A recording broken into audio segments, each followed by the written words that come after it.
Many pleural diseases that are so identified are actually symptoms, not diseases themselves. In addition, while many outward symptoms are similar or even identical, internal symptoms can differ from one condition to another. In these cases, accurate diagnosis requires a physician with access to appropriate medical equipment. Pleural disease is a disorder that affects the pleural lining of the lungs. It actually consists of two membranes, one of which covers the surface of the lung itself, the other of which is attached to the inner chest wall. The narrow space between these two layers is called the pleural cavity. A small amount of lymphatic fluid fills this space, acting as a lubricant and allowing the lungs to expand without discomfort. When too much fluid builds up in this space, or the linings become either inflamed or scarred or cancerous, it places pressure on the lungs in such a way that they are unable to expand properly. Obvious symptoms. The most obvious symptoms of pleural disease are shortness of breath, called dyspnea, and chest pain. The former is, of course, due to the aforementioned pressure on the lungs, which in turn causes reduced lung capacity and ability to take in air. The chest pain is caused by the buildup of fluids and/or the contact between the lungs and the inner chest wall once the pleural linings have been affected by plaque buildup and scarring. In the case of asbestos disease, these symptoms generally develop slowly over a period of several years or even decades. The length of time generally depends on the length of time that asbestos exposure occurred and density of the asbestos during that time. For example, virtually everyone on the planet has been exposed to asbestos fibers, as these are a byproduct of industrial society and also occur naturally in the air. In order to contract asbestos disease, exposure must be long-term and of sufficiently high levels. Pleural symptoms, when due to bacterial or viral infections or even trauma such as a chest injury, are usually treatable with medication. Pleural diseases caused by asbestos are incurable and invariably fatal. However, the symptoms of pleural asbestos diseases can be addressed through the use of medication and surgical procedures in order to relieve associated pain and discomfort. Internal symptoms. Symptoms experienced by the patient are due to the pleural lining being thickened and fibrous. Pleural plaques are such fibrous areas on the lung, diaphragm, and pleural lining that are a manifestation of asbestos exposure, although they may also be caused by certain genetic diseases, like fibrosis. As the buildup of scar tissues associated with such plaques continues, it eventually blocks the lungs, preventing them from inflating properly.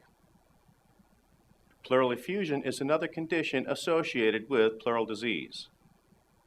This is the buildup of fluid within the pleural cavity. A pleural effusion can be either transudate or exudate. Transudate pleural effusion is due to something other than the pleura, such as congestive heart failure. Exudate pleural effusion is caused by an affliction of the pleural lining itself. As stated earlier, there was always a small amount, no more than 15 milliliters, of lymphatic fluid present in the pleural cavity in healthy individuals. Normally, this fluid is drained and replenished by the lymphatic system.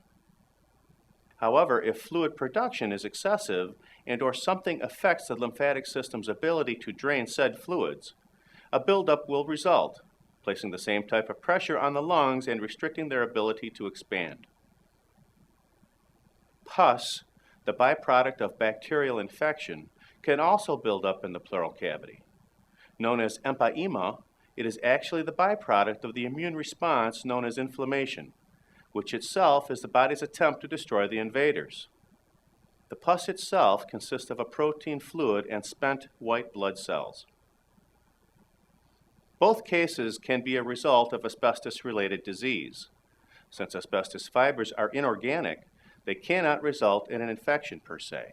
However, the resultant injury to lung tissue can leave it more susceptible to such infections. In either case, it is necessary to drain the fluid so the patient does not suffocate.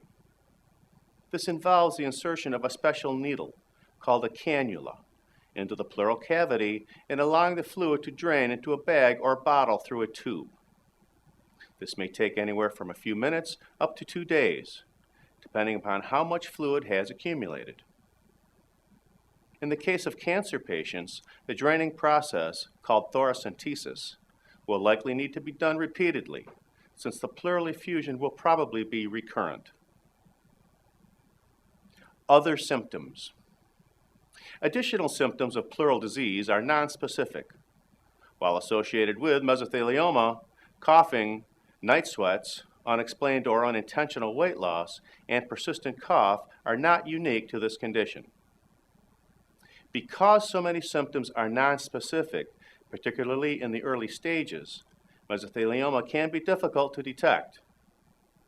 Now, the reason behind this difficulty is the nature of the carcinoma. Whereas most cancers grow as a lump or fibrous mass, mesothelioma spreads in a sheet-like manner.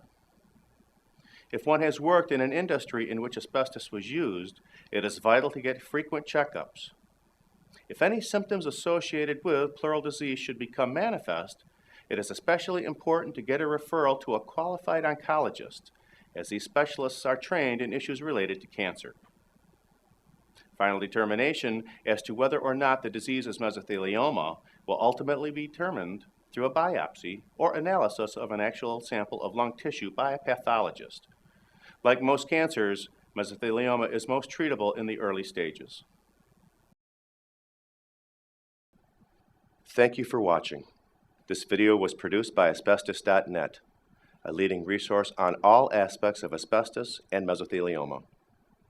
Our priority is to inform victims about the devastating effects of asbestos exposure, mesothelioma, asbestos cancer, asbestosis, and other asbestos-related diseases, and to advise them with a wealth of information.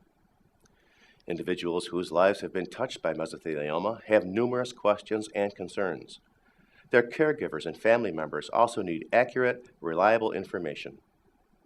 If you or a loved one have been diagnosed with mesothelioma or asbestos cancer and need more information, we invite you to visit and explore the thousands of pages of oncologist-reviewed material on Asbestos.net, to call our convenient toll-free number shown below and speak with a mesothelioma specialist, or to use the simple contact form found at Asbestos.net to request a free copy of our informative books, custom inserts, and DVD. Asbestos.net. Information and help for patients and families.